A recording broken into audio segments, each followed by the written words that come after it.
offline. She may call me back on mine. All right, 5 o'clock.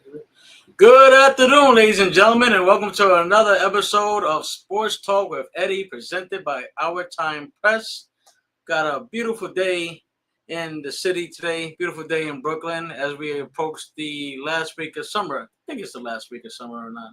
But listen, let's just have them extended about another week or two. You know, there's a couple of things I still want to do for the summer. But for the most part, it was a good summer, pretty hot one. With that notion, but definitely good stuff. We got a lot jam-packed in this show today. We're gonna go over some baseball, obviously, week to week. We gotta go Yankees and Mets. New York Liberty, you know, we gotta shout out the ladies, you know. Women's basketball playoffs is back. It was last year was probably one of the most exciting playoffs that I saw, especially with the New York Liberty able to capture their first ever world championship in the franchise's history. Right now, they are in a 1-1 tie in the midst of defending their world championship against the Phoenix Mercury. Last night was not a good night for Lady Liberty and the team as they ultimately went down to the Phoenix Mercury by a score of 86-60. So definitely not the showing that the New York Liberty wanted to do.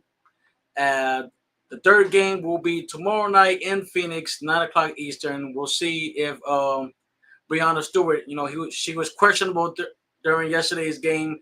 She's currently dealing with an MCL sprain, but luckily this current New York Liberty team has enough depth, probably the most depth in all of women's basketball, to be able to withstand a not so 100% Breanna Stewart for that time. But definitely some good stuff to watch as far as women's basketball. And we definitely got a lot going on. But before we get into all of that, we got some little bit of breaking news. Not necessarily New York related, but definitely we always got to shout out some of the great players that play the particular sport, whether it's baseball, basketball, football. So around the top of the hour, according to various reports, Dodgers pitcher Clayton Kershaw has announced that he will call it a career. He was drafted by the Dodgers in the 2006 Major League Baseball draft. It's a 3-time Cy Young Award winner. He won in 2011, 2000, and back-to-back in 2013, 2014. He was the 2014 National League MVP, which is a rarity because normally pitchers normally don't win that award. It's usually a player that plays every day, like a shortstop or things of that nature. So definitely a rarity for him to win that award in 2014. Obviously, he is a 2-time World Series champion in 2020 and unfortunately 2024. Listen, I'm sorry, I'm a hater. They beat up my Yankees last year, so it wasn't the easiest thing for me to just spit out just now as far as that, but they won. They were the best team. Earlier this year, he became the 20th pitcher in baseball history to have 3,000 strikeouts. He's obviously the all-time strikeout leader in Dodgers franchise. 2.54 ERA, which is the lowest among starters since 1920. He currently has 222 wins, which is equivalent to a .699 winning percentage. The only pitcher in the modern era with 200 wins and less than 1,000 losses. So definitely quite the Hall of Fame resume. If you ask me, he's going in first ballot within the next 5 years. Left-handed pitcher with extraordinary stuff. Obviously, in his heyday, you know, he was explosive, but now as he reached towards the end of his career, he's more he sort of reinvented himself, sort of still has that stuff as far as the breaking pitches and stuff like that. But when this guy was on his heyday, he was the best pitcher in baseball. So, and I know towards the end of his career, he's got something lined up. I know him and his wife has this foundation that they've had for a couple of years now. So I'm pretty sure the attention will direct towards growing that foundation and creating awareness for it too. So definitely good stuff for Clayton Kershaw, man. Hell of a career. And we, at Our Time Press, wish you nothing but the very best, brother. You had a hell of a career, and it was a joy to watch you play. So Yeah.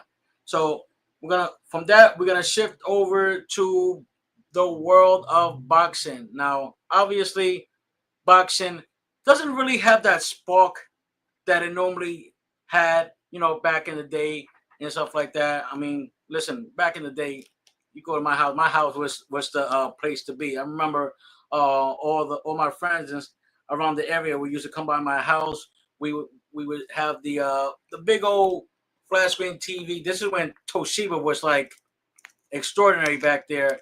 I think now we have a sharp, but still amazing showing. Just thinking about those days that we had as far as just what boxing meant, and obviously me, I come from a boxing background. My uncle Roberto Castro, God rest his soul, was a Golden Glove boxer in 1975. He actually got in the ring with people that fought Muhammad Ali. So definitely brings back some good memories when you can account for moments like that. So obviously, this was a big boxing week that passed this Saturday when Terrence Bud Crawford went 1-on-1 with Canelo Alvarez. Obviously, in my opinion, this was the biggest fight since Floyd Mayweather and Manny Pacquiao. This was, from the time being, from start to finish, this was expectable. I think Netflix announced that they had over 41 million views for that fight. The only thing I have to say is these fights should not be started at 1 o'clock in the morning. That's something I don't know. Boxing and Netflix, whoever is going to take charge of these big fights moving forward, they gotta find something to do, because more than likely when you have a marquee boxing match, is gonna be obviously it's gonna be about 3 to 4 mid card fights before the actual big time fight goes. So the mid cards were pretty good, but having a fight start a little after one, more than likely, I think it ended a little bit after two, and it's I mean, I'm not 20 years old no more. Back then, I could just stay up all night and just watch a fight, knowing what I was gonna witness. So now that I'm a little bit on the older side, it's not easy to stay up at 2 o'clock in the morning to watch a fight. But obviously, for those who know me on a personal level, Terrence Bud Crawford is my favorite boxer. Him and Manny Pacquiao have been my favorite boxer for many years, and there's obviously good boxing to go along with those two fights. But history was definitely made as Crawford, who went into this bout 43-0. I think he had 35 by knockout. Obviously, what made this fight so interesting is normally boxers of his caliber, it's very rare to see a boxer of, especially when it comes to Crawford. Crawford had to jump 2 weight classes for this fight. Crawford is normally, and correct me if I'm wrong, usually fights at 147, 148. For this one, considering that Canelo is a much larger opponent, naturally speaking, at 160, so Crawford had to jump up to 168. Both fights, both fighters ended up weighing in at 167.5 pounds. So it was even slate, even though naturally as Canelo Alvarez was the bigger fighter. So it was. I mean, what can you say? I know the knock on Crawford for his career was, oh well, yeah, he's good, he's undefeated, but who has he really fought? Now, without being biased, I can see where all that noise is coming from, But then again, we have to ask ourselves, why wasn't he getting these marquee fights? Why wasn't it happening? Because, in my opinion, boxing has become so political, where it's like, okay, well, I feel like I'm the best, so I should have this amount, and I'm the A side, you're the B side. It's all a bunch of nonsense at the end of the day. And to be quite frank, it's sort of destroyed the love that I had for boxing, and sort of just a passion of ex, expectating these bouts. And nowadays, you don't really have those marquee bouts like that because of the political aspect that has been brought to the sport of boxing. A lot of people can like to point the finger to Floyd Mayweather, creating that noise and whatnot. The fact of the matter is, boxing doesn't really have that spice that it once did. At least me growing up and watching these marquee fights. I mean, you had good ones. Obviously, first one that comes to mind, being a New Yorker, is Mike Tyson. You had Floyd Mayweather. Obviously, it's kind of funny I mentioned those two because those two are actually going to get in the ring next spring, 2026. It's kind of strange considering that they're sort of in two different eras and two different weight classes, but we'll see how that comes about. But yeah, definitely good stuff. Crawford and Canelo went 12 rounds. Just amazing performance by Bud Crawford all around. Again, like I said earlier, he had to go up two weight classes to fight Canelo. This was for the undisputed super middleweight championship, uh, which Bud Crawford was announced the winner, and the winner also made Crawford the only men's fighter in the four belt era, which started in 2007, to be undisputed champion in three divisions. That's junior welterweight, that's welterweight, and I believe that's super middleweight.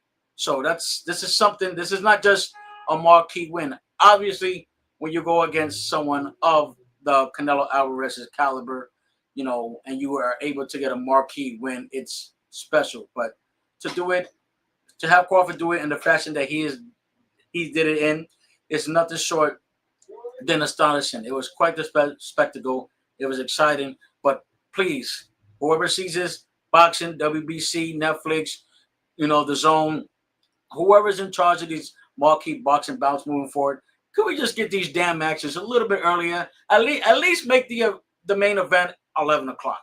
I can live with that. 11 o'clock, maybe a 12:30 ending. I can live with that. But the 1 a.m. going into 2, and so for some people, that have to get up like within the next couple of hours after seeing that. But there's just no damn way I was gonna miss this fight.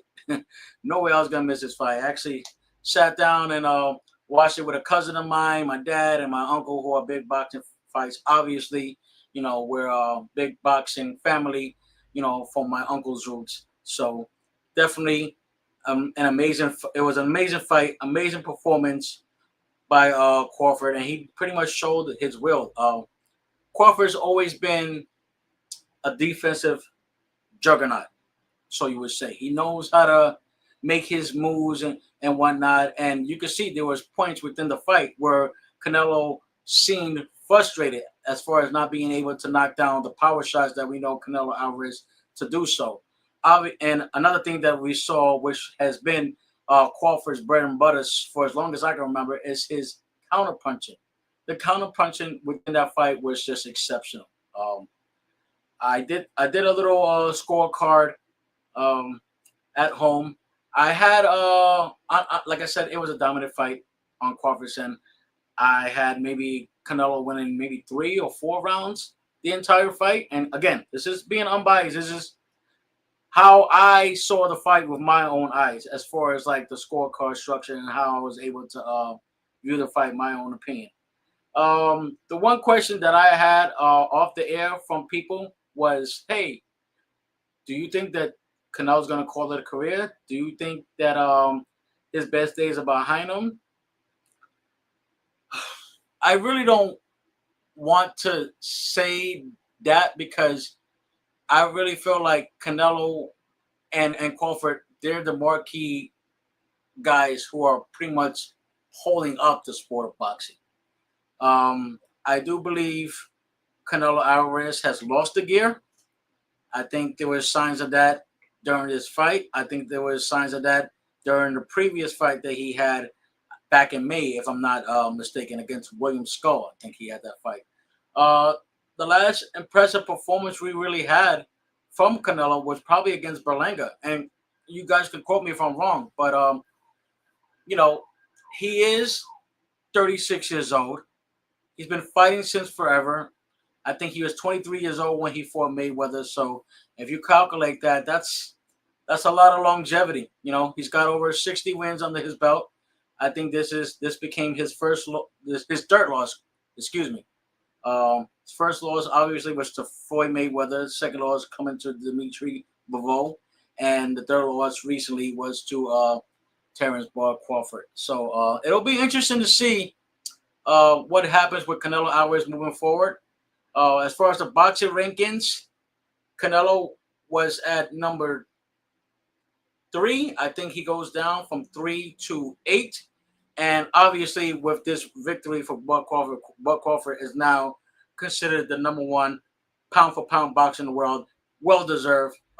Again, congratulations to Terrence Bud Crawford and his camp for an amazing performance. And listen, we gotta see if Terrence Crawford is willing to continue to fight too. He's up there in age as far as boxing years go. He's 37, so we got to see what's in the future for Terrence Bud Crawford. Does he want to continue to fight and perhaps entertain a bout of a David Benavidez? I know that name has been thrown out there. I would love to see that fight. Definitely love to see that fight as far as Crawford and Benavidez, or would he decide to call it a career and just rise in the sunset on top? And again, I wouldn't mind it. Obviously, I would love to see more Terrence Bud Crawford fighting. I do think that Canelo Alvarez, with his current contract that he has, I think he has 2 fights left. So it's possible that he can still continue to fight. As far as those big marquee matches, I don't know if they're going to come as swiftly as they once did for him. Because again, to me, it just seems like he lost the gear. Obviously, the name itself is going to draw attention. So I think right now Canelo would probably be considered the B side. Despite his popularity within the sport, I think in this fight alone, he even though it was in a losing effort, he did walk away quite a rich man. There was reports that he made $150 million in this fight, whereas Terrence Crawford made $50 million. But if you look at that, and he's like, wait a minute, that's kind of unfair. But I don't think Terrence Crawford is saying that because number one, he solidified his legacy, beating a legend in Canelo Alvarez, and this came off his biggest payday fight. So if Crawford were to continue to fight, I would automatically assume that these paydays are going to be on the higher echelon for him. I mean, he proved what he needed to prove. He proved that he can go up weight classes, which is something that he never did, come in 20 pounds heavier. Normally, when these boxers who come off light and are naturally light as far as weight, you could see the power and the explosiveness is not there. But, it was almost a dissecting lesson as far as Crawford being able to find his punches. Again, the counter punches has always been Bud Crawford's bread and butter, and it was just a wonderful, wonderful showing. But I wish both of them best luck and whatever they decide. Hopefully they don't retire because, again, in my opinion, these 2 studs are the 2 individuals that are holding boxing up right now. As far, in my opinion, they are the 2 that are holding up this sport. So definitely a great night. But again, Netflix, WBC, boxing, whoever controls these fights. Let's get it a little earlier. I think 11 o'clock is a nice time for a main event fight. You can start the broadcast maybe about 8:30 to 9 o'clock. Will probably be 8 o'clock, considering the fact that it will probably be 3 bouts before the actual main event fight happens. So, yeah, 8 o'clock start is ideal. And again, if you haven't seen what this fight can bring in as far as revenue, again, I gave you guys the number: 41 million views for this fight, which is astonishing. So, shout out to Netflix for bringing this out there, because normally these fights cost about $90 to $100. So definitely credit to Netflix for bringing this out and bringing us a hell of a fight that we saw between these 2 future Hall of Famers. So with that, we're going to shift over to football. And again, I don't know how to say this, but it is so damn hard to be a Jets fan. I don't know. It seems like every year I lose more and more hair. And I just, for the life of me, I don't know why you I want to be patient, you know, new general manager, new head coach, ultimately a new era, new regime, but this is getting ridiculous. This is getting really, really bad for both the Giants and the Jets. But obviously, I'm a Jets fan, so I'm definitely gonna get on the Jets because it's definitely a tough, tough time to be a Jets fan. But again, like I said in a previous episode, that I will be happy if the whole plot of this season for both the Giants and the Jets is to show progress. That's what we want to see. Obviously, we're in two of the most difficult divisions in football when you consider the AFC East and the NFC East. Just very, very difficult to win in that division when you got the world champion Philadelphia Eagles in the NFC East, and then you got, arguably, in my opinion, the favorite to come off the AFC East this year in the Buffalo Bills. The Jets lost their second game of the year to the Buffalo Bills by a score of 30-10. It scored. To be honest with you, the game seemed a whole lot worse than them scoring 10 points. It didn't even occur to me that they did score 10 points. It was just really, really bad. And the issue that I'm seeing with this Jets is that they're giving up a lot of yards on defense. Preferably, the secondary is just being killed. This was supposed to be a run and gun type of offense. Obviously, it's going to be more running back, right? It's going to be more run game now, considering the fact that quarterback Justin Fields is going to be out for this Sunday's game against the Buccaneers. He is currently in the concussion protocol, which makes me even pour out more of what's left of my hair. So it's just tough to watch. I expected this. I did. I expected this, but expecting one thing and putting it into reality, and then having to sit in while you're watching the game on a Sunday, having lemon pepper wings is another thing, because it's just tough. It's just tough. So with Justin Fields being out for this week, the Jets will now look at Tyrod Taylor, which is the backup quarterback. And listen, I mean, quarterbacks, when you're a Jets fan, quarterbacks are like revolving doors. Everybody is bound to get a turn. In fact, the Jets have 40 starting quarterbacks since 1976. Let that sink in. 40 quarterbacks since 1976. Richard Todd, Matt Robinson, Matty Dorms, Ken O'Brien, Pat Ryan, David Norrie, Tony Eason, Brown and Nagel, Kyle Mackey, Boomer Esiason, Jack Trujillo, Bobby Brister, Neil O'Donnell, Frank Wright, Glenn Foley, Vinny Testaverde, Rick Meyer, Ray Lucas, Chad Pennington, Quincy Carter, Brooks Bollinger, oh my God, Kellen Clemens, Brett Favre, Mark Sanchez, Greg McElroy, Geno Smith, Michael Vick, Ryan Fitzpatrick, Bryce Petty, Josh McCown, Sam Darnold, Trevor Siemian, Luke Falk, Joe Flacco, Zach Wilson, Mike White, Aaron Rodgers, Tim Boyle, Justin Fields, and now Tyrod Taylor. So, definitely been some frustrating times if you're a Jets fan. But again, they're going to head to Tampa Bay. It's their first road game of the year. And we'll see what Tyrod Taylor still has. Decent quarterback for the most part. Obviously, he's been a journeyman. But with concussions, you have to be very, very careful. It could be week to week. It could be a situation where the Jets, by the end of the game on Sunday, I wouldn't be surprised if they elected to go with Fields and place him on IR, which means that he will miss a minimum of 4 weeks. Obviously, concussions are very serious, should be taken as serious. So the Jets have ruled him out, and we'll see what the team does moving forward. It's not going to be easy because obviously Fields was the juggernaut of this offense. A lot of the playbook is revolved around him.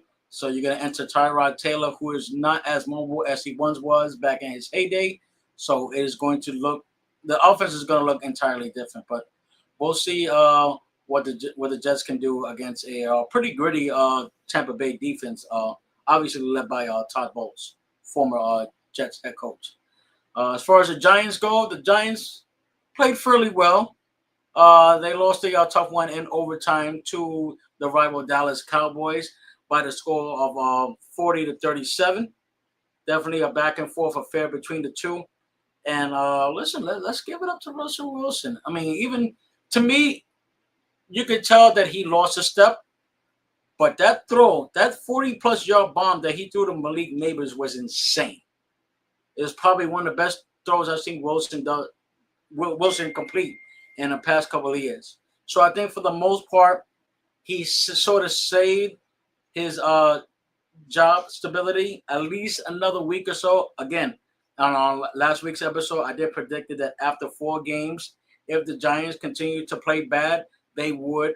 It would not surprise me if they decide to go to Jackson Dart, which is the quarterback that they drafted in this year's past draft. But I think with with the Giants' performance, you got to be at least satisfied if you're Brian Dable, as far as them being able to keep up with Dallas' offensive attack led by Dak Prescott.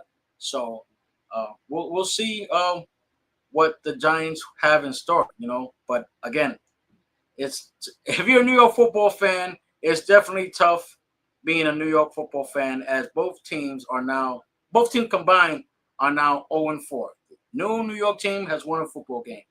And it doesn't get easy for Big Blue as they will welcome Pat Mahomes and the Kansas City Chiefs on Sunday Night Football.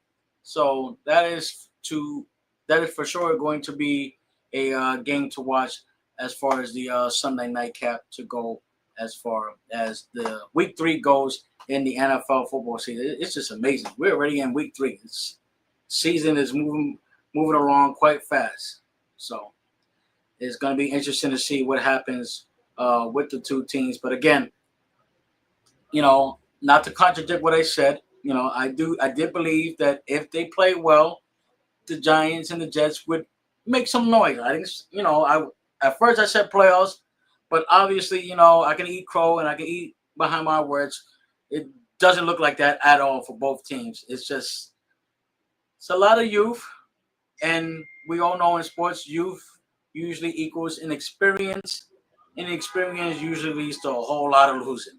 But hopefully, within the next couple of games or so, we can see this team flourish, show some sign of a fight, because that's been, the MO of both teams.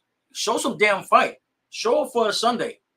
I think all New York fans, that's all New York fans can ask for the time being right now. Just show some fight, show some grit. And, I don't know what Aaron Glenn is going to do. This is the second game in a row where that defense has given up more than 30 points. Well, 30 points to be exact, because Buffalo scored 30. So I think that's definitely something that Aaron Glenn is going to look for and try to make that adjustment come Sunday when they go against Tampa Bay. And again, Giants are at home, their first home game of the year against the Kansas City Chiefs. So we'll see what happens. We'll see what happens with that, and look forward to another exciting week of football. So with that, we're gonna shift towards baseball, which these races are heating up as far as the wild card for both the Yankees and the Mets. Let's start with the Mets because I don't know what the hell's going on with them. I can't put my finger on it again. And I really don't understand when people come up to me, they say, oh, well, they don't have any pitching. You guys didn't have any pitching at the beginning of the year. This is something that you guys knew, but some way, somehow, you guys were able to figure things out. You guys were able to ultimately fix whatever issue that you saw within Clay Holmes, because every time, last year when Clay Holmes came in the ninth inning for the Yankees, I just shut the damn game off. To me, that was like bathroom break. Go grab me an Arnold Palmer iced tea and just wait until the inning is over. You just knew it just wasn't gonna look good once it came up. But for the most part, I'm not gonna say that he's thrived, but he's been more than decent in his first year with the Mets in a starting role. So, but the Mets within this coming week they have to get it together. Cincinnati is not going nowhere. The Giants are not going nowhere. Arizona's not going nowhere. And it's funny because the Giants and the Diamondbacks were pretty much sellers at the trading deadline. So the fact that they pretty much sold and pretty much gave away some chunks of their roster, and the fact that we're even talking about them for the wild card is insane. And these struggles for the Mets, they have to figure it out. Since July 28th, the Mets are 17-30. 17-30. And speaking of the starters collectively have a 5.39 ERA.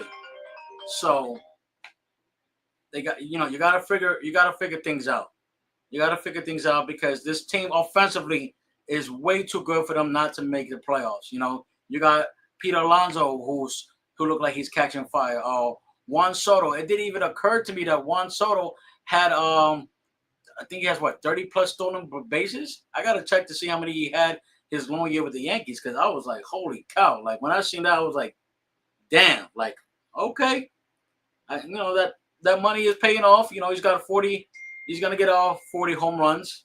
Obviously, that's a given. It's gonna happen. And Lindor is the catapult of this offense. He is the engine. Obviously, you got Soto, you got Alonso, but you got to get Francisco Lindor going, and you get him going, and you construct that three-headed monster that you got with Alonso, Soto, and then Lindor. We all see what Lindor can do. He had that huge grand slam last year in the playoffs. So, you got to get him going. I don't know.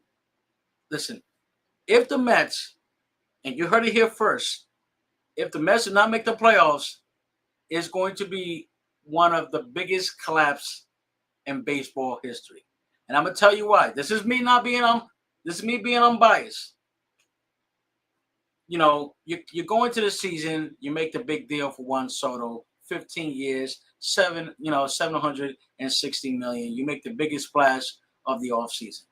You made a few other moves, but obviously it wasn't as significant as the Juan Soto move. You obviously brought in Sean Manaea after his successful campaign last year. Unfortunately, he's been out pretty much most of the year with injury. He's sort of getting himself back and whatnot. You got David Peterson, who is up and down. You got Clay Holmes, who's up and down. And again, 5.39 ERA collectively is not going to get it done.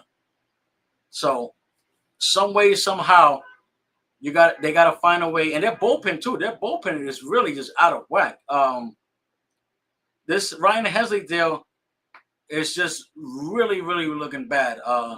He was almost untouchable in the closer's role.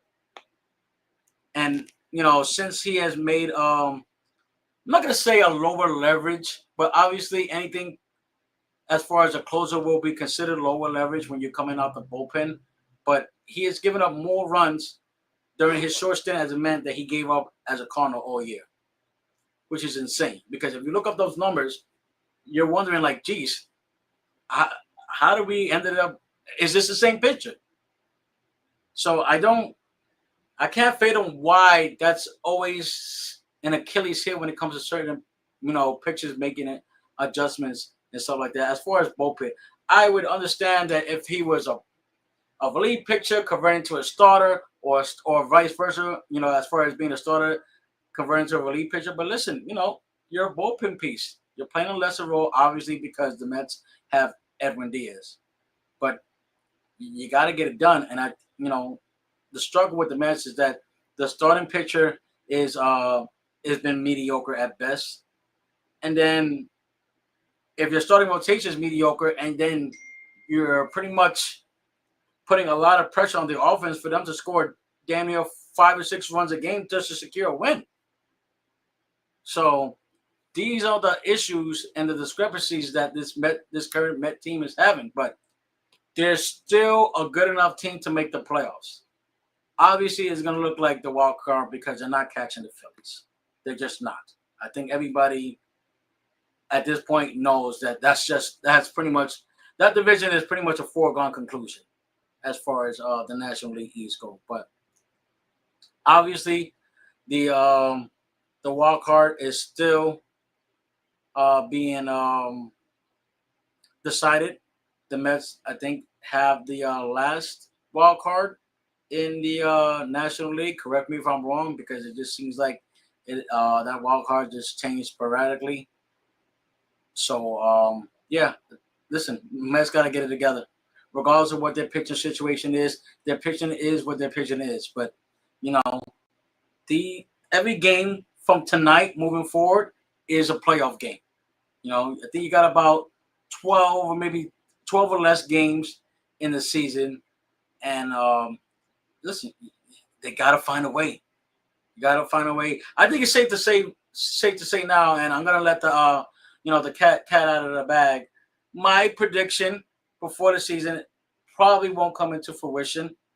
I don't know if either the Mets or the Yankees will be in the World Series because both of them have shown signs of inconsistencies. And when you give inconsistencies to teams like Seattle, teams like Toronto, teams like Philadelphia, teams like San Diego, they're just bound to capitalize on them. So I don't know what Carlos Mendoza could probably say in that locker room right now, but just turn the page. Obviously, last night was a huge loss. Manny Machado just taking the air out of Citi Field with that grand slam. I felt for them. I felt for Met fans, man. It just place just went deafening once Machado hit that shot. But again, you still got to come in the next day. You're still in a predicament to salvage the 3-game set and ultimately take the 3-game set from a pretty good San Diego Padres team. So boys got to get going. Every night from here on out, every game will be considered a playoff game because it's not a foregone conclusion as far as them securing that wild card spot. Like I said, San Francisco is breathing down their necks, and so is Arizona. So I don't know what Carlos Mendoza is going to do, but he's got to figure out a way to get Francisco Lindor going because I ultimately think that is going to be the key of the Mets' success, especially if we expect this current Mets team offensively to go on a long run, to have a long postseason run. You got to get him right. There's just no ways around it. You got to get him right. So with that, we're going to go towards the Yankees, and for the most part, again, as I reiterated in this week's article, which you guys can pick up right now, check it out. Get yourself a copy of the Our Time Press paper. Good stuff. But yeah, the Yankees it's so surreal how these two teams are so similar as far as the roller coaster aspect of a season that they have. 1 minute they're up here, they're winning 7 in a row, and then next year, they're like losing 12 out of the last 16. So it's just very surreal how these two teams are pretty much been identical as far as this season has gone. So the Yankees currently had a tough 12-game stretch, which I like to call the gauntlet, because it pretty much included some of the best teams in the American League during this 12-game stretch.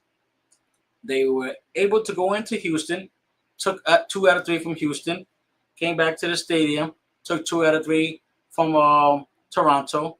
They did have a little hiccup against one of the best teams in the American League, if not the best team as far as statistically wise, as far as standings wise, and the Detroit Tigers. They dropped 2 out of 3, but I think Yankee fans can know that they pretty much shot themselves in the foot. That was definitely a winnable series without a shot of a doubt, especially when you can avoid Tarek Skubal, who's obviously the best pitcher in baseball, playing for the Detroit Tigers. And then ultimately, they finished off taking 2 out of 3 against the Boston Red Sox, which made me very happy because anytime the Yankees beat up on the Sox, it makes me extremely happy. just a little bit more than any other ordinary win. So, but there is some highs to talk about this Yankee team. They just took 2 out of 3 from Minnesota. But listen, you talk about the Yankees. Obviously, you talk about Aaron Judge. That's the cream of the crop. And I gotta, you know, if I had a hat on, I'd tip it because I had to, give credit where credit is due as far as the Yankees managing the Aaron Judge injury. Obviously, you can see within the throws that he makes that he's still not letting it go 100%. I don't want him to be honest. I'm just happy he's at right field because ultimately, when Stanton gets right, he's currently in a cold spell, but when Stanton gets right, we all see what he could do. I mean, he had probably one of the most impressive postseason runs that I've seen since Daniel Murphy from the Mets back in 2015, and that was an insane playoff postseason hot streak that he had. So you definitely gotta get Stanton going right.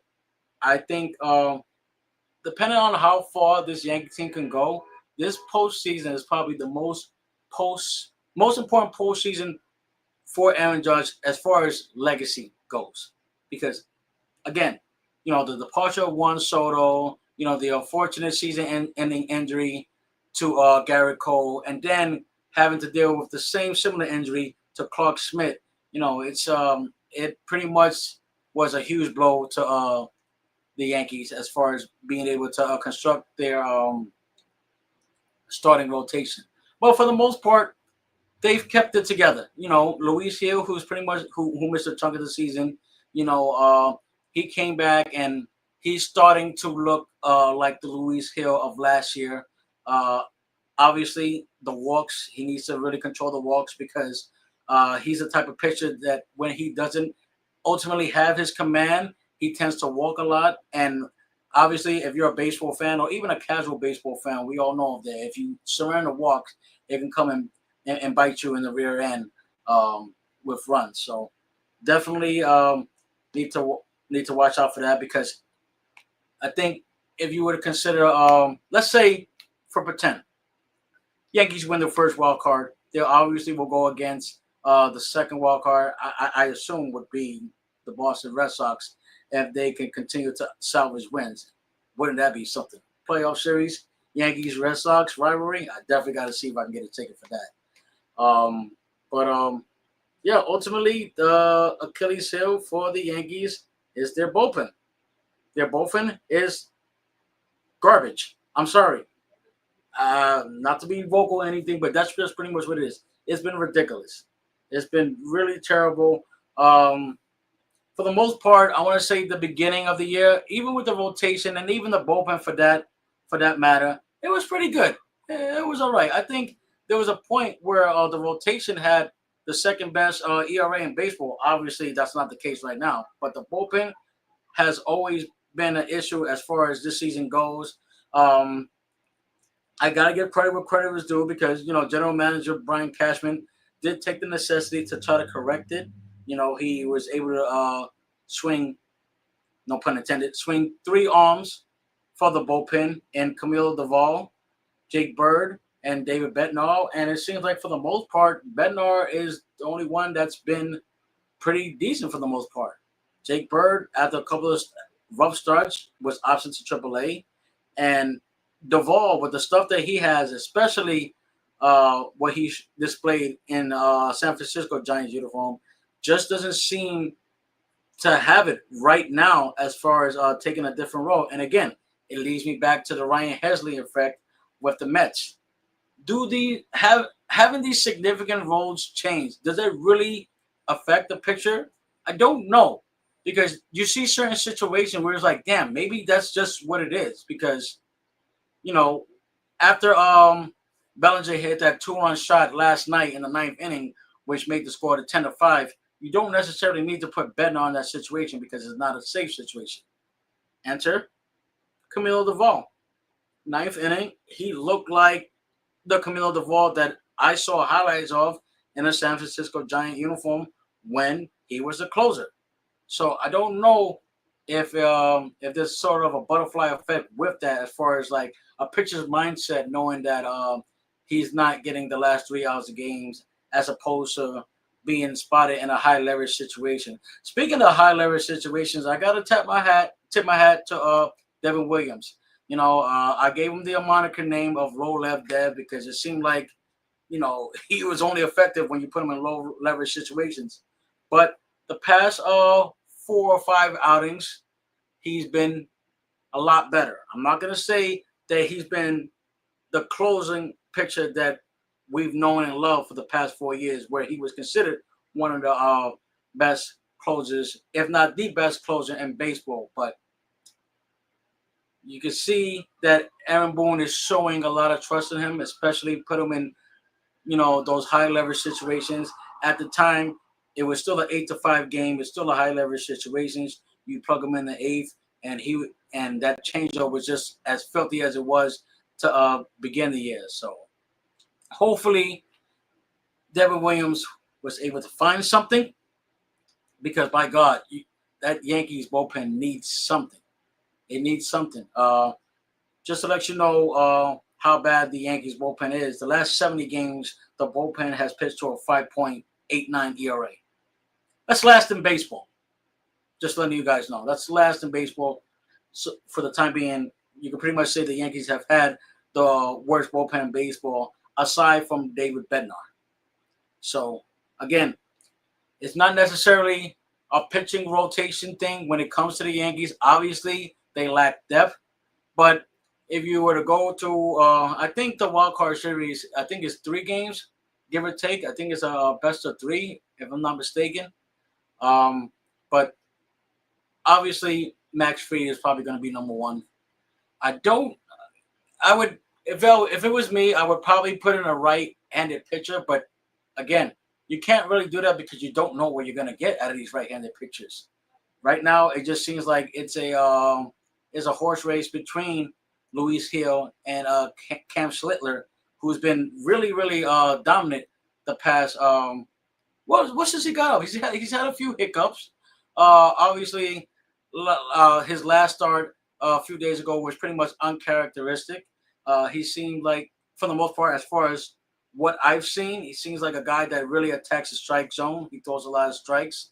But again, he sometimes can get a little erratic with the walks, which is something that he hasn't done during his time with the Yankees after being called up. So I would assume, based on who performs well down the stretch, that in a Game 3 situation, it'll probably be Cam Schlittler or Luis Hill fighting for that third spot. If you would have asked me that question 2 months ago, I probably would have told you Will Warren, because Will Warren was, there was a time during the course of the season where Will Warren was the team's best pitcher, especially during that funk that Max Fried was going through when he was dealing with the blister. But it seems like, crossing fingers, seems like we got Max Fried back. He's going, if you want to see more Max Fried, he's starting the first game tonight in a 4-game series in Baltimore against the Orioles. So hopefully the Yankees can continue their winning ways. They've been pretty hot of late. I think they're 24 and 12 the last 32 games, if I'm calculating correctly in my head.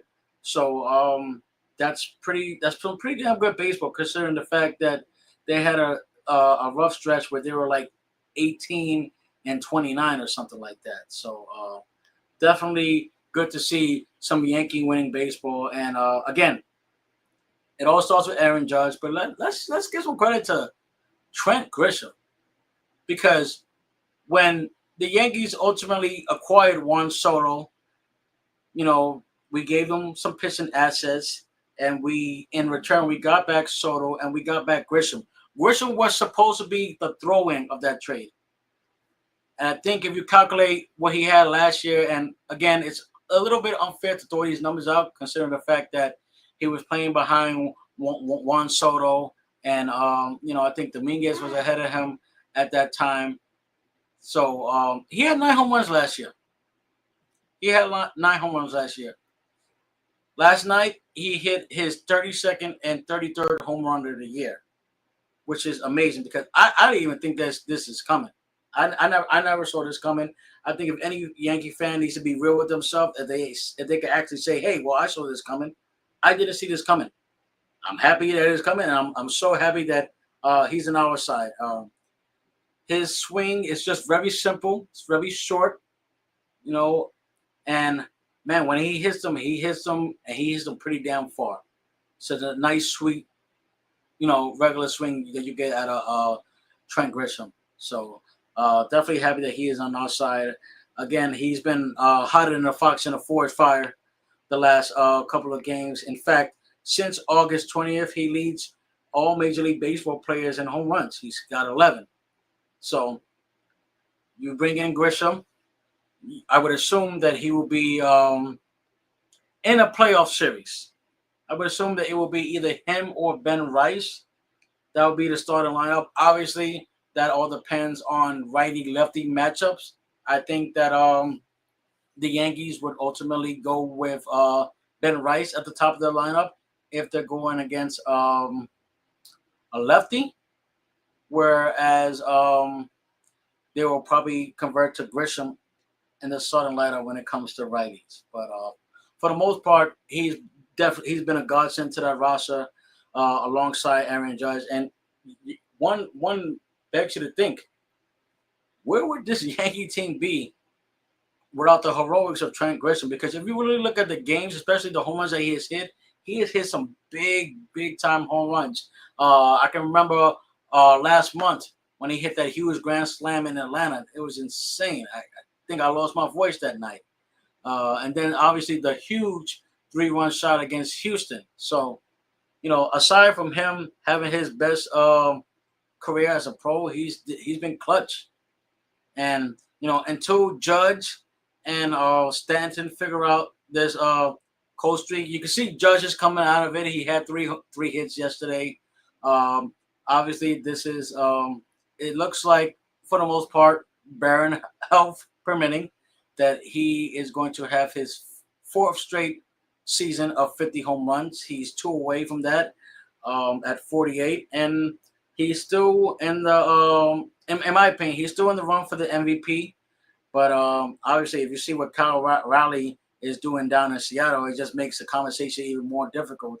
I think what benefits Judge is that he does have aside with the home runs, he does lead in average. I think he's at 325, 327 the last time I checked. So, yeah, again, this Yankee team has all the tools to have a good run. It's just the weird factor of what Yankee team you're going to see on a daily basis. Are you going to see a Yankee team where their starters is going to give you 6 solid innings and they're able to score 4 or 5 runs and give you a three-run lead? What happens after that? Who do you configure within that bullpen to obviously get to David Bednar? Sometimes it looks like Fernando Cruz who could be for that 6th inning. Sometimes it could look like Mark Leiter Jr. for that 6th inning. Then you look at the 7th inning. Who do you throw there? Do you mix and match based on matchups? You put Luke Weaver in the 7th. You put Devin Williams in the 7th, and then have Weaver in the 8th. Do you put Fernando Cruz in the 8th? So I think Aaron Boone is still trying to figure out that combination of who to put, and I think he's basically going to go based on numbers, which is probably, as a fan, it's a little uncomfortable because in the past, the Yankees have been criticized for relying too much on the analytics, and I think sometimes you just got to go with the feel, and obviously the lefty-righty matchup as far as career statistics that particular pitcher has against that particular hitter. So again, the Yankees are looking pretty good as far as the wild card. I believe they have a 2.5 lead on the Red Sox for that first wild card spot. I think it's unfair. Again, like the Mets, I think it's unfair for Yankee fans to ultimately assume that they're going to catch the Toronto Blue Jays. I think currently there are 5 games behind the Toronto Blue Jays. And again, we're about maybe 11, 10 games left in the regular season. So I think it's safe to say that the Toronto Blue Jays are going to prevail as the new champions out in the American League East. So again, still some exciting baseball for both Mets and the Yankees. The Mets tonight, they're going to close out their 3-game set against the San Diego Padres tonight. The Yankees will begin a 4-game set in Baltimore against the Orioles, and I'm a little bit happy because the Yankees, historically speaking, especially within the past 4 or 5 years, normally hit well as far as home runs in Baltimore. Earlier this season, they hit 9 in one game, if I'm not mistaken. Quote me if I'm wrong, in Baltimore. So hopefully we see a little bit of that, and just a spark. Just an extra spark to just jumpstart this lineup aside from Trent Grisham and Ben Rice. And again, we can't forget Cody Bellinger. Cody Bellinger obviously was the ultimate replacement for Juan Soto. I think he has a batting average of a little over 260. He's going to hit 30 home runs, and he's got over 100 RBIs. And again, for a guy who has had his share of injuries, to have this sort of performance is amazing. Definitely happy to have him. He's going to be a free agent, I think, after this season. So it's going to be interesting to see. Not to think too far ahead, but it's going to be interesting to see whether the Yankees uh, would want to bring him back. Me, as far as what I've seen, and as far as you know, he's an interesting guy because obviously it's not easy, especially in today's modern style of baseball, to hit 100 RBIs. Obviously, that's power permitting, and he's a guy that could give you the power. He can also get on base too. He has a pretty good high on base percentage. He can hit for average, and his just approach with 2 strikes is just immaculate. He's a gritty hitter. I think he had yesterday he had a matchup where he fouled off like 4 or 5 pitches in a row, and you want performances like that, and you want your hitters to be able to put good at bats to ultimately rise the opposing pitcher's pitch count up. That's what it's all about. The earlier you're able to get the starting pitcher, the more successful you're more than likely to be, whether it be high pitch count, whether it be capitalizing on walks. So again, good baseball tonight as far as the Yankees and Mets. Mets will close out against the Padres, and the Yankees will begin a 4-game set in Baltimore against the Baltimore Orioles. So before we go, I want to get a quick shout out, some birthday shout outs. Happy birthday, Phil Jackson. For those who know Phil Jackson, legendary coach for the Chicago Bulls in the 90s, and obviously with the Lakers in the early 2000s. He turned 80 years old yesterday. So it's amazing how time flies by with Phil Jackson. But definitely legendary coach. Obviously, as far as premier basketball head coach, it's him and Greg Popovich as far as the greatest coaches I've seen, during my time of watching pro basketball. So definitely shout out to Phil Jackson, and shout out to my fiance. Fiance has a birthday tomorrow, so happy birthday. I love you, and I look forward to having more birthdays with you.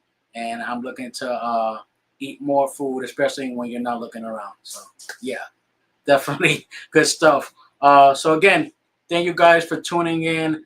I want to shout out Mr. Dewey. I want to shout out PJ, who's always immaculate. And I want to shout out, obviously, the face that runs the place, and David Greaves, holding the camera as best he can. And again, thank you guys for tuning in. Obviously, call-ins are available, and I'm going to do a short skit within the week as far as just catching you up as far as the week that goes, as far as baseball and football when it comes to Mets, Yankees, and Jets, Giants. So again, thank you for taking time out of your guys' Thursday schedule to tune in and see me and get acquainted with New York sports. I appreciate it. And see you guys in the next one.